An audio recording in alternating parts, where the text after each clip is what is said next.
So guys, how are you this day? It's still morning. Now I'm still wearing the same clothes I was wearing because it's on the same day, the same time that I'm doing this, because this is like the best times that I can make a video and not really feel disrupted. So actually, I've really wanted to give you this story for the longest time. But as you know, I feel like people are very judgmental when you give out stories on your personal life. But guys, it's my life, you know, it's my life, and I decide what I share, right? So don't come at me. I was anyways. So guys, we are still on my daughter, and I would like you guys to know where the dad went in the first place.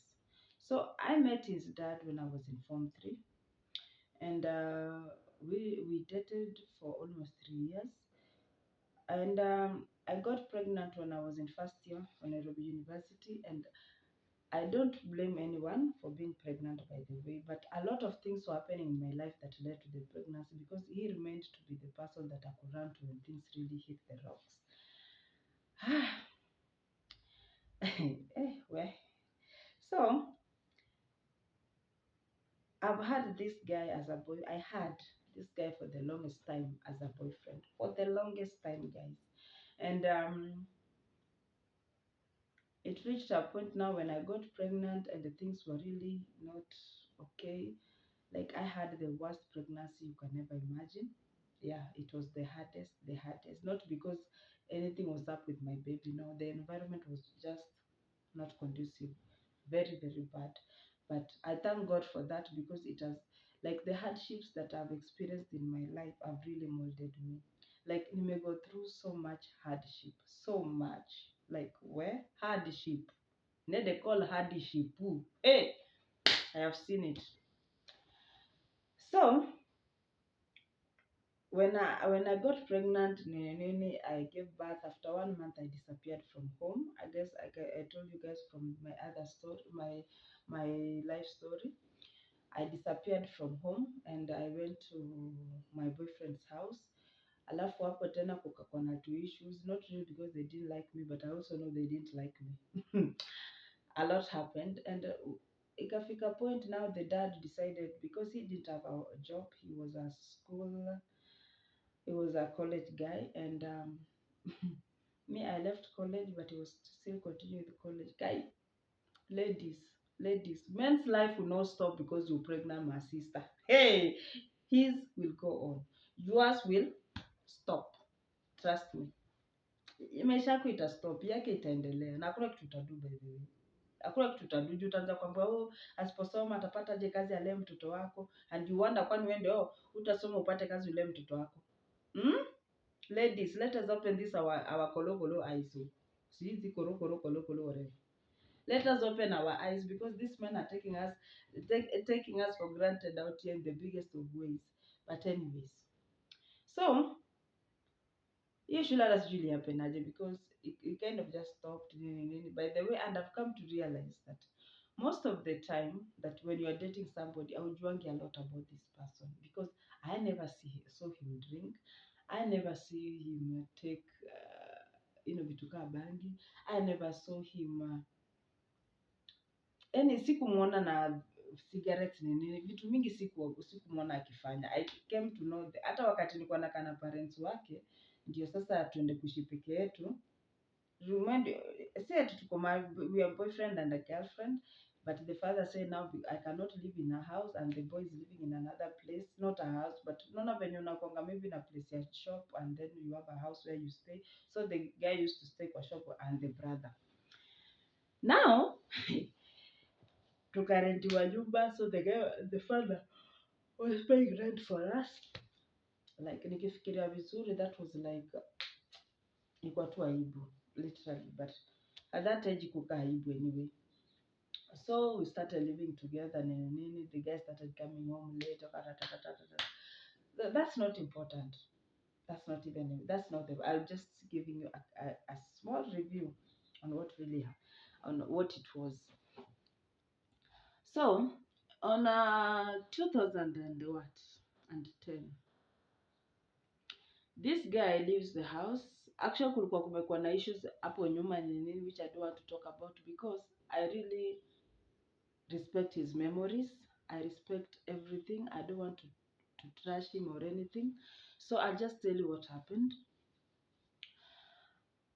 On 2010, this guy alitoka kwa nyumba akiniambia anaenda kwa mamake, maana tuko na karibu. Anaenda kwa mamake, ama sijui anaenda kwa mamake ni because he was a mama's boy. And guys, mama's boys will stress you. Hey, mama's boy. Huh? Do you know a mother-in-law to a mother-in-law, yani mama ya mama's boy can actually hide murder. They can actually kill and conceal that murder. Wataua na utawahi jua. Hata watakuua wewe. Wacha hivyo. So he went. Kuenda sikumuona that day. Nikakuja kumuona the next day morning. When akitoka alikuwa amevaa some Sahara shoes na jeans na nini. You know, I just remember the Sahara shoes. Why I remember them? I'll tell you. So guys, okay, nilikuwa naangalia message. I'm using a phone by the way. So guys, wakati alirudi saa 9 alikuja bila viatu. Yes, that's how I remember about the Sahara shoes. So mimi nikamuuliza, kwani viatu ziko? Akaniambia aliacha kwa ngoli yake. So apparently this guy alienda home akapata na an uncle kwao.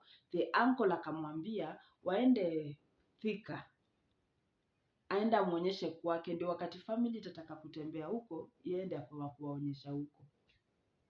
Scam. Hey, me I don't know what happened kwa hiyo safari.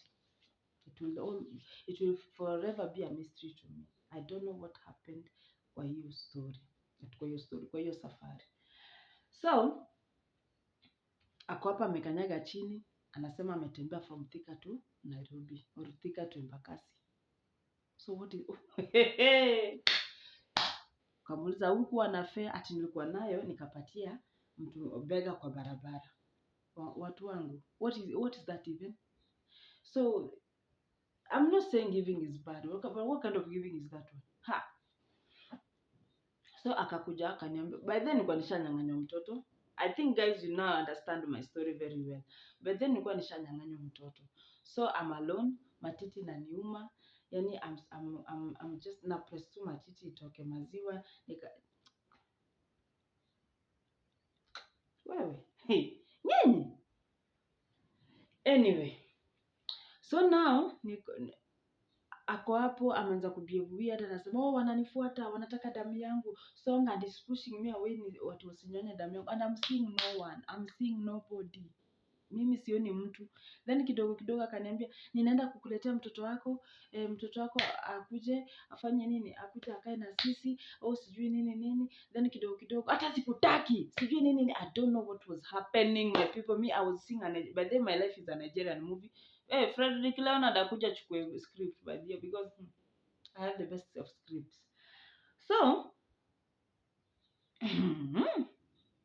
what now happens here? He leaves, alikuwa alienda sijui kama akituka slippers to Crocs hivi. Amevaa longi. Nakumbuka tu jeans ya blue because I just saw him disappear. And I don't know why God allowed me to see him disappear. It's like God just knew that this is the last time you're going to see your boyfriend. Look at him with your korokoro eyes because you never see him again. So now, he leaves, akaenda kwao. I'm glad he went to his place, his mother's place, because wangesema mimi ndo nilifanya kenye nilifanya na sijui hata, I don't know. So he goes there, akakaa. The brother, apparently nimemwambia alikuwa anakaa place ingine. So, apparently bado alikuwa analala hiyo place because at that moment, the mother had caused some friction between us. Hatukuwa tunakaa pamoja. Sometimes he comes, sometimes he doesn't. So, apparently the brother mwenye anamfuata, because he was the elder brother, akaambiwa this guy is not okay, so if you're going to leave at night, he was a drunkard, kunywa nini, unajua tu mambo ya vijana uraibu hivi, waelewa, ufunge mlango na nje, usiache mlango wazi. The guy did not do the way he was told, and guess what guys, he disappeared to this day. Guys, I looked for this guy. Guys, I looked for this guy. Hi. You know why I feel bad? It's not that I still love him or anything, but he's the father of my child. He'll forever be in my brains and in my heart. Because I feel like my daughter could have a different life there at the grandparents' place if he was there. Because I'm 100% sure singekuwa naye, by the way. But it would have given me peace if I knew my daughter had a father. You know? He disappeared like that. Nilitafuta huyu mwanaume. Yani any time that it would rain, I would cry my eyes out because I will ask myself, ananyeshewa mahali yako. You know? Ama amekufa, ako hai. Nini ilifanyika? I walked the streets. I walked at night. Hey, you guys, hey, I went through so much trying to look for this guy. Sleeping alone, not really alone in terms of atinamisa manini, but in terms of thinking about where he is. Because most of the time he didn't sleep in my house. Because I had moved from where the father was paying. Now I was in a mabati house alone. I think I was paying 1200 kwa nyumba. Na nilikuwa nafanya umedi ya 1300. Nini? Hey! Nini? Oh God. So to this point, we've never seen that guy. Nobody knows if he died. Nobody knows if he's alive. So after years, it was 2010. That is like 14 years ago. Or 13 years ago. But around 8 years after him disappearing into thin air, you mnasikianga without a trace. Hey, it is without a trace, my brothers and sisters, and the girls, boys. It is without a trace. That guy disappeared. So 8 years later, after this guy disappeared, I find some guy was my friend, a policeman for that matter, na anaishi area za Kitui huko Ukambani. And he asked me, fulani, kwani yule boyfriend yule chali yako alienda wapi? Kamwambia mbona? I don't know why I didn't tell him alipotea. Nilimuuliza tu mbona? And he was like, nilimuona kwa mpesa fulani Kitui. Ati ulimuona wapi? Ati kwa mpesa nyingine kitu, unless namfananisha, but that guy was literally there. Na anapenda kukaa hapo sana. I just told him, enda tu ambie wazazi wake mahali ulimuona, because these people had reached a point of accusing me of knowing where their son went. Them forgetting that they separated me from their son. Them forgetting that their son was literally living in their house. Them forgetting that he disappeared while he was in their custody. You know? So mi sikuwa nataka nienda nimwambie fulani ameniambia hivi, bakini kama you trying to cover your tracks and everything. No, I didn't want to. Kamwambia enda tu uambie mali ulimuona. So that's when this guy was like, mbona niambie hivyo? And that's when I told him this guy disappeared some years back. Hakuna mtu ashawahi muona. Actually, for those people who didn't know that family, walimjua after the guy disappeared, they don't even know that person ever existed in your family because they never talk about him. And I came to find out, I don't know if I found out, Miss June nilifanyika, but somebody close to me called me akaniambia, some people somewhere were talking that guy actually died and the family buried him. I don't know how true that is. I don't know. And I really wish it was true, not because I wish him dead, but at least closure for my daughter. Because so that is the story of my boyfriend, my baby daddy. That's how it went.